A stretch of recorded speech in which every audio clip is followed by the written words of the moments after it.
Week 4 of the 2022-23 NBA season is over, which means it's time to run it back. This is Run It Back, NBA Week in Review, Los Angeles Clippers edition. Beach basket. Bringing you the truth. Real sports news. Pick and roll, post up, crossover, step through, step back, corner three, dribble, drive to the hoop. We provide hoop news, hoop court truths, voice of the fan, win or lose. In-depth reports, locker room to the court. Peach basket can grasp all facets of the sport. So look here, lend the air in the air is the sound of hoop fanatics in the atmosphere. Your expectations, we will surpass it. Attractive like a magnet, tuned in to Peach Basket. Live broadcasting, even podcasted. Got a question, don't hesitate to ask it. Intelligent news with no static. Turn on your tablet when you gotta have it. Drop updates quick like a rabbit. Hey, what's up? How are you? I'm Jose Salviati, formerly Clippers featured columnist at Bleacher Report and currently editor and contributor at thepeachbasket.net. Week number 4 for the Clippers was right? It was so-so. It was okay. It wasn't great, but there were flashes. They went 2-2, exactly as I predicted last week. They started with a loss to the Utah Jazz. Now, the Jazz, for real, I don't know. I still personally don't see them as a playoff team, but I can tell you that they looked really good against the Clippers. The Jazz won 110-102. Next, the Clippers stole victory from the clutches of defeat against the Cleveland Cavaliers. They finished that game on a 21-6 run to shock the then East-leading Cavs. Paul George said about that game that it was a great win, a team-boosting win that was great for their composure. They kept that momentum going against the Lakers, who they beat 114-101. Clipper great Ralph Lawler called that ho-hum, another win against the Clippers, which is something against the Lakers, which is something the Clippers have gotten used to over the years. Then the Clippers played a rejuvenated Brooklyn Nets team, and it was ugly, at least for the Clippers. It was an afternoon game, which historically has not boded well for the team, and that luck continued. The Nets won 110-95. So overall, again, it was an kind of week for the Clippers, not great, but there were flashes, and there continue to be flashes week to week in terms of what this team can be. Let's see what the week did to the Clippers stock. For that, we turn to our partner, Simbull.com, Simbull. The week, as you can tell here, cost the Clippers as they watched their stock price drop to $38.75, with more people selling than buying. And I get it. With the real Clippers having yet to really show up consistently, I can see that excitement is waning about this team, and it kind of shows in the stock price drop. I get that. But every week they seem to come closer and closer to the team Clippers fans know this team can be. Last week was positive in that we saw how good this team can be for longer stretches of time. And that's the thing about this team. You continue to see that growth. They're a veteran. More often than not this season, they've looked like a bunch of rookies trying to figure things out. In week 4, the team Clippers fans hoped for showed up more often than not. Of course, the team when that team didn't show up, it was the same old turnover-prone team, bad shots, ugly offense team that showed up in its place. The hope has got to be that as the season wears on, the Clippers team, the good Clippers team, shows up more often than the other one. Another boost, of course, would be seeing Kawhi Leonard on the court again.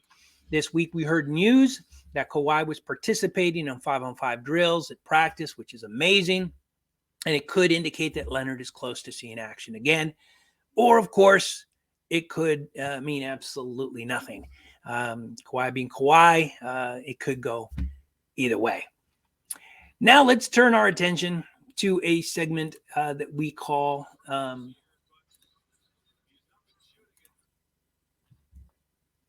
Full Court Press.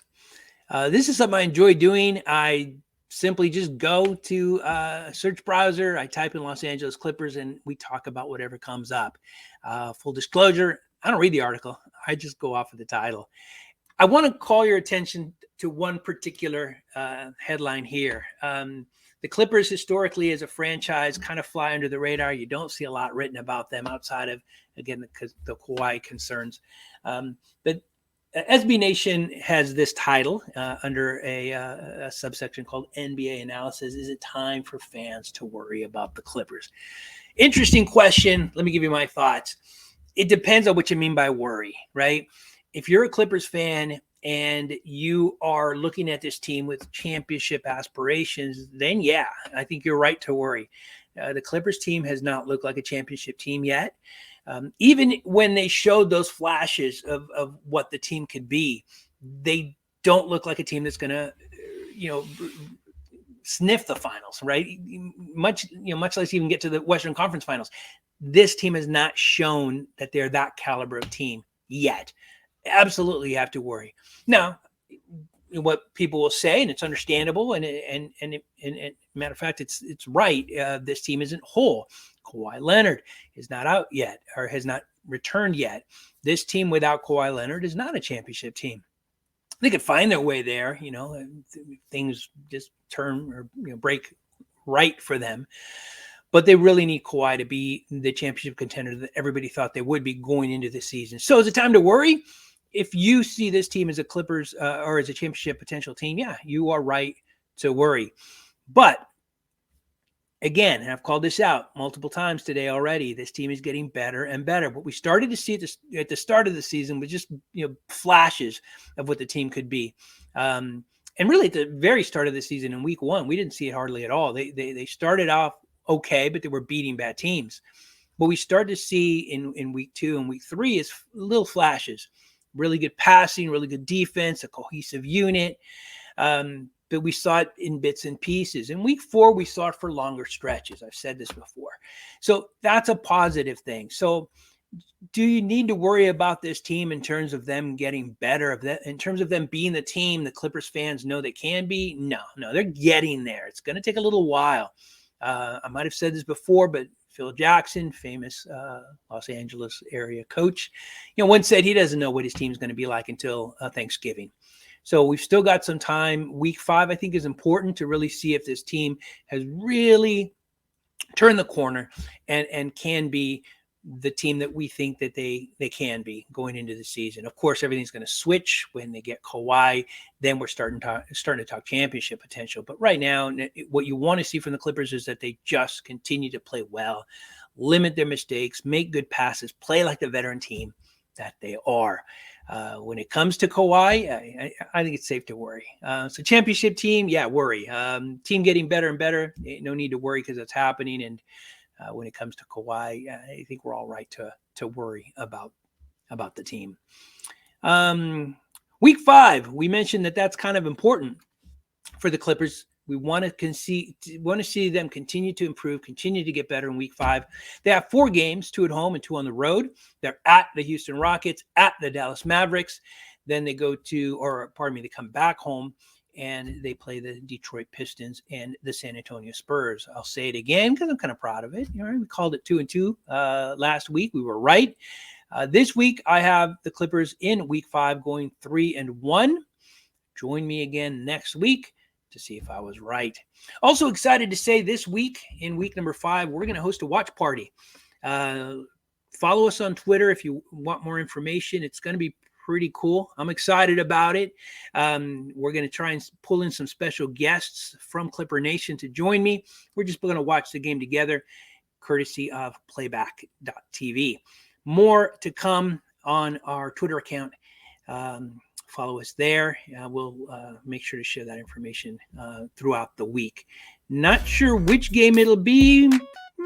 Dallas sounds good, though. We'll see. Join me next week, though, to see if I'm right about the Clippers going 3-1 when we once again run it back. Thanks for watching. Thanks for listening. We'll talk then. Bringing you the truth. Pick and roll, post up, crossover, step through, step back, corner 3, dribble, drive to the hoop. We provide hoop news, hoop court truths, voice of the fan, win or lose. In-depth reports, locker room to the court. Peach basket can grasp all facets of the sports. So look here, lend the ear. In the air is the sound of Hoop Fanatics in the atmosphere. Your expectations, we will surpass it. Attractive like a magnet, tuned in the Peach basket. Live broadcasting, even podcasted. Got a question, don't hesitate to ask it. Intelligent news with no static. Turn on your tablet when you gotta have it. Drop updates quick like a rabbit. We got the answers, check out Peach Basket. Peach Basket, Peach Basket. Peach Basket, Peach Basket. Peach Basket, Peach Basket. The voice of the fan, the voice of the fan. Peach Basket, Peach Basket. Peach Basket, Peach Basket. Peach Basket, Peach Basket. The voice of the fan, the voice of the fan.